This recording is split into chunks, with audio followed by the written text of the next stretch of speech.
سلام دوستان، جهت ساخت یک عدد دستگاه گوهر تراش، یک میز 35-60 با قوطی 2x2 میسازیم. یک عدد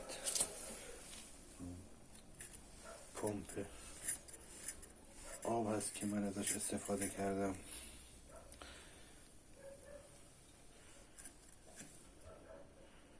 یه میله کمک هست با یه سه نظام، یه عدد بربرینگ، یکی این بربرینگ اینور، این ابزاری که اینور نصب میشه. جهت ساختش اینم طریقه ساخت میز هست با قوطی 2x2، بسیار ساده و آسون.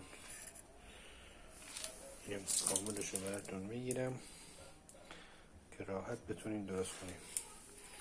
اینم طریقه کار کردش، بسیار نرم و روان.